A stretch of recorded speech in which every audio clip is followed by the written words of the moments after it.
할렐루야, 좋은 아침입니다. 우리의 심령은 하나님의 밭이며 하나님의 말씀은 씨앗입니다. 오늘 여러분의 심령에 하나님의 말씀의 씨앗을 심고 그것이 자라나는 것을 바라보는, 선포하는 귀한 하루가 되기를 축복합니다. 우리 오늘 말씀의 실제 같이 보도록 하겠습니다. 우리는 반드시 복음을 전해야 합니다. 너희는 낫을 쓰라. 곡식이 있었도다. 와서 밟을지어다. 포도주 틀이 가득히 차고 포도주 독이 넘치니 그들의 악이 크미로다. 요엘서 3장 13절 말씀입니다. 우리가 살고 있는 세상에서 목격하는 부정과 악은 오히려 복음의 빛을 비출 수 있는 기회입니다. 세상이 어두워질수록 우리의 빛은 더 밝게 빛나야 합니다. 우리가 이 어두운 세상에 비치기 때문입니다. 죄 많고 손상된 세상은 우리에게 그리스도의 의를 세울 강력한 기회를 제공합니다. 그러한 세상에 그리스도의 의를 세우는 것이 우리의 부르심이며 우리는 이를 반드시 행해야 합니다. 복음의 빛으로 우리는 사람들을 어둠에서 빛으로 사탄의 권세에서 하나님께로 이겨와야 합니다. 잠시 가난한 자들과 괄시받는 자들을 위한 복음의 축복들을 생각해 보십시오. 고통받는 자들과 억압받는 자들에게 주어진 약속들을 생각해 보십시오. 아무것도 아닌 자가 오직 그리스도를 영접할 때 어떻게 하나님의 권세를 갖게 되는지를 보십시오. 이것이 우리 하나님께서 하시는 일입니다. 복음이 하는 일입니다. 하나님께서 감당할 수 없을 정도로 깊은 골짜기나 악한 죄는 없습니다. 그분께서는 이사야 1장 18절에서 이렇게 말씀하셨습니다. 너희의 죄가 주홍 같을지라도 눈과 같이 희어질 것이요 진홍같이 붉을지라도 양털같이 희게 되리라. 할렐루야. 그러므로 당신 주변 세상을 바라보며 새로운 사고방식을 가지십시오. 예수님은 의인들을 위해서 오신 것이 아니라 죄인들을 위해 오셨기 때문입니다. 그분은 죄인들을 구원하시고 그들을 하나님의 자녀들로 만들기 위해 오셨습니다. 그리고 우리는 이 복음을 전하는 사람들입니다. 오늘날의 세계는 너무나 절망적입니다. 사람들은 미래에 대한 소망을 잃었습니다. 그들은 사실 모든 것에 대한 소망을 잃어버렸습니다. 그러나 그리스도 안에 소망이 있습니다. 우리가 소망을 전할 때 우리는 사람들에게 헛된 희망을 주는 것이 아닙니다. 하나님께서는 우리가 전하는 메시지에 있는 실제를 증거하십니다. 우리는 결코 혼자 사역하지 않습니다. 우리가 말씀을 전할 때 주님께서 말씀을 확증해 주십니다. 성경은 말합니다. 제자들이 나가 두루 전파할세 주께서 함께 역사하사 그 따르는 표적으로 말씀을 확실히 증언하시니라. 복음을 전할 수 있는 모든 기회를 활용하십시오. 아멘. 네. 우리는 반드시 복음을 전해야 합니다. 이 세상은 계속해서 악해지고 있습니다. 마지막 때가 다가올수록 이 세상의 악과 부패와 여러 가지 잘못된 것들은 너무나 넘쳐나고 있습니다. 어두움이 증가하고 있습니다. 그러나 깊은 어두움 가운데에서 빛은 가장 강력한 효과를 발휘합니다. 그리고 그리스도인들을 성경은 세상의 빛이라고 말하고 있습니다. 저와 여러분은 이 세상의 빛입니다.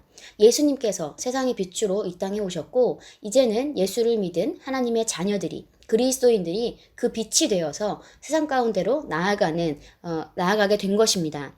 죄 많고 손상된 세상에서 우리는 그리스도의 의를 세우고 그분의 복음을 전달합니다. 그러한 세상에서 그리스도의 의를 세우는 것이 우리의 부르심이고 우리는 이것을 반드시 행해야 합니다. 복음의 빛으로 우리는 사람들을 어둠에서 빛으로 사단의 권세에서 하나님의 사랑하는 아들의 나라로 이겨와야 합니다. 이 세상에 고통받는 사람들이 너무나 많이 있습니다.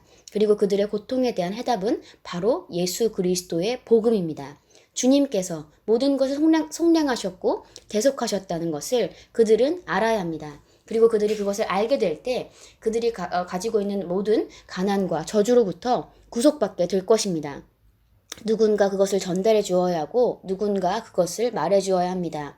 그리스도인들은 이 세상의 해답이며 그리스도인들은 이 세상의 소망입니다.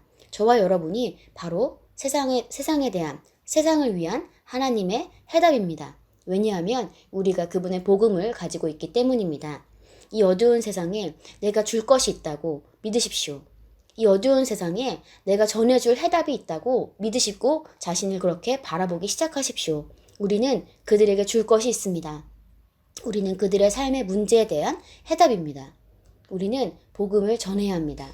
왜냐하면 아버지께서 원하고 계시고 우리가 주님을 사랑한다면 예수님께서는 네가 나를 사랑한다면 내 양을 먹이라 라고 우리에게 말씀하셨기 때문입니다. 우리 함께 참고 성경 보도록 하겠습니다. 고린도전서 9장 16절입니다. 내가 복음을 전할지라도 내게 자랑할 것이 없으니 이는 내가 부득불해야 할 일이기 때문이라. 만일 내가 복음을 전하지 아니하면 정녕 내게 화가 있으리라. 네, 사도 바울은 복음에 대해서, 복음을 전하는 것에 대해서 이렇게까지 표현합니다. 내가 복음을 전하는 것이 내가 부득불 해야 할 일이다. 만일 내가 복음을 전하지 않는다면 나에게 화가 있을 것이다. 네, 우리가 사도 바울과 같이 이러한 심령으로 복음을 전하는 것에 불타야 되겠습니다. 또한 디모데후서 4장 2절 함께 보도록 하겠습니다. 너는 말씀을 전파하라. 때를 얻든지 못 얻든지 항상 대비하라. 모든 오래 참음과 교리로 견책하고 책망하며 권고하라. 아멘.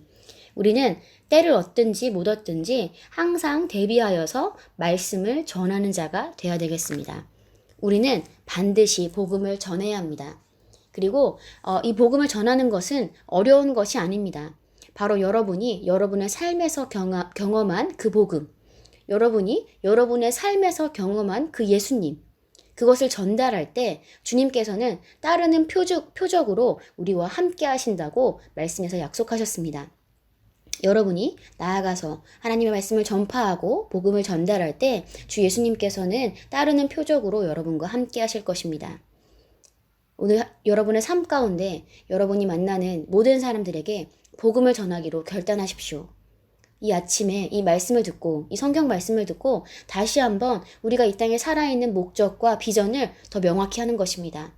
우리는 복음을 전하기 위해 이 땅에 살고 있습니다. 여러분은 여러분이 만나는 다른 사람들을 위해서 이 땅에 존재하고 있습니다. 여러분 자신만을 위해서, 여러분의 가족만을 위해서 여러분이 존재하는 것이 아닙니다. 우리는 하나님의 왕국을 위해서 아버지를 사랑하기 때문에 이 땅 가운데 고통받는 자들에게 복음을 전한 자로 살기 위해서 아직 이 땅에 존재하는 것입니다. 우리 함께 기도하겠습니다. 사랑하는 아버지, 나를 합당하고 신실한 자로 여겨주시고 화해의 사역으로 불러주시고 평강의 복음에 헌신하게 해주시니 감사드립니다. 나의 세상에 복음의 빛을 비출 때 구원을 위한 당신의 은혜가 풀어지고 많은 사람들이 영생을 얻게 됩니다. 예수 이름으로 기도합니다. 아멘.